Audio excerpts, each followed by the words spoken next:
हमारे आसपास कई ऐसी चीजें हैं जो बहुत शक्तिशाली हैं। इन चीजों को कैसे इस्तेमाल करना है, कैसे इनसे हम चमत्कारी लाभ प्राप्त कर सकते हैं, हमारे लिए ये जानना बहुत जरूरी है। तभी हम इनका लाभ उठा सकते हैं। आज मैं ऐसे ही एक जादुई वस्तु की आपसे बात करने वाली हूँ, जो अगर आप इस्तेमाल करेंगे तो आपको इसका लाभ बहुत ज़्यादा होने वाला है। और ये इतना फ़ायदेमंद है कि आपको इसके चमत्कार देखने को मिल जाएंगे। ये चीज़ तंत्रोक्त है। हम सब लोग जानते हैं कि पेड़ पौधों का हमारे जीवन में क्या महत्व है। पेड़ पौधे हमें ऑक्सीजन देते हैं, पेड़ पौधों से प्राकृतिक संतुलन बना रहता है।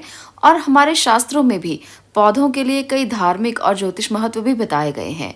आज हम उन्हीं में से एक चमत्कारी पौधे की बात करेंगे, जो है आंकड़े का पौधा।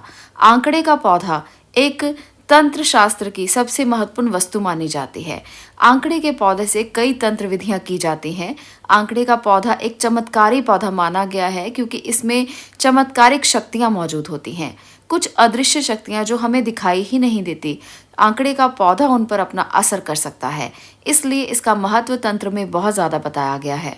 हमारे घर या घर के आसपास अगर ये पौधा हो तो ये हमें काफी लाभ दे सकता है। ये सामान्यतः तो जंगलों में पाया जाता था, परंतु आजकल ये शहरों में भी दिखाई देने लगा है। ये पौधा जहाँ कहीं खाली बंजर जमीन होती है, वहाँ अपने आप ही आ जाता है। ये एक विषैला पौधा है। आंकड़े के पौधे से सफेद दूध निकलता है, इसलिए लोग इसे घरों में नहीं लगाते, परंतु इसका प्रयोग नकारात्मक शक्तियों को भगाने में, बीमारियों से दूरी के लिए, बुढ़ापे की परेशानियों को दूर करने के लिए और बहुत से तंत्रोक्त शक्तियों को अपने बस में करने के लिए इस्तेमाल किया जाता है।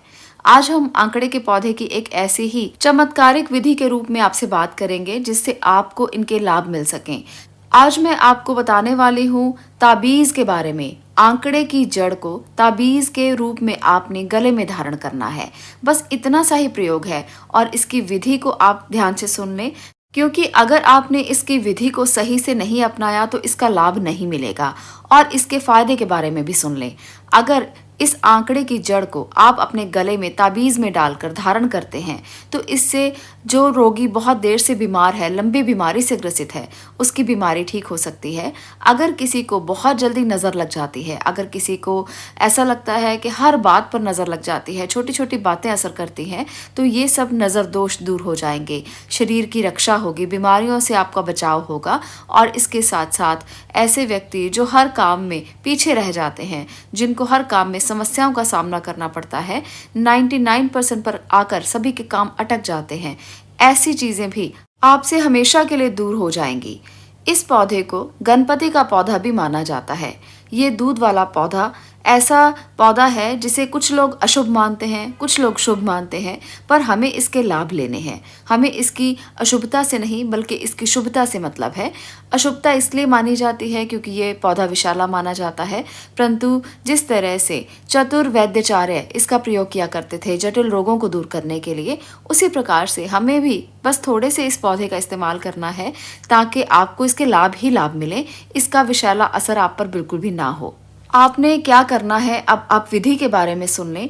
आप सफ़ेद आक के पौधे को ढूंढें, जो आपके घर के आसपास कहीं भी आपको मिल जाएगा।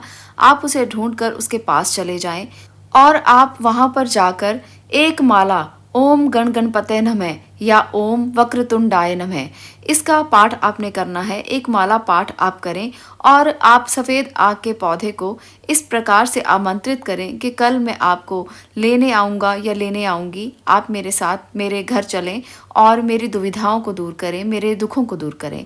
इस प्रकार से आपने प्रार्थना करना है, और आँख के पौधे की जड़ को आपने लेकर आना है। एक और बात का बहुत ज़्यादा ध्यान रखना है कि जिस दिन आप इसे आमंत्रित करने जाएं, वो दिन रवि पुष्य नक्षत्र के पहला दिन होना चाहिए। यानी कि जो भी रवि पुष्य नक्षत्र का दिन है, उससे पहले के दिन आप आमंत्रित करें, और रवि पुष्य नक्षत्र के दिन आप इसे तोड़कर ले आएं, यानी कि जड़ को निकाल कर ले आएं। परंतु जड़ इस तरह से निकालें कि इस पूरा पौधा नष्ट ना हो, और थोड़ी सी जड़ बस आपने लेकर आनी है। और आकर आप इसे घर में रवि पुष्य नक्षत्र के दिन अपने मंदिर में रखकर इसकी पूजा करें, धूप बत्ती करें, और मंत्र जाप आप घर पर आकर भी कर सकते हैं। उसके बाद आपने इसे चांदी के एक ताबीज़ ले लें चांदी का, और उसमें भर लें। आप इस जड़ को चांदी के ताबीज में डालकर अपने गले में धारण कर लें। बस इतना सा कार्य आपने करना है, और हर बुधवार को इसे उतार कर ओम गण गणपतये नमः का आप एक माला जप अवश्य करें। श्वेताग की जड़ को गोरोचन और गोघृत से भी तिलक लगाकर अभिमंत्रित किया जाता है, तो इससे फल की प्राप्ति बहुत जल्द होती है।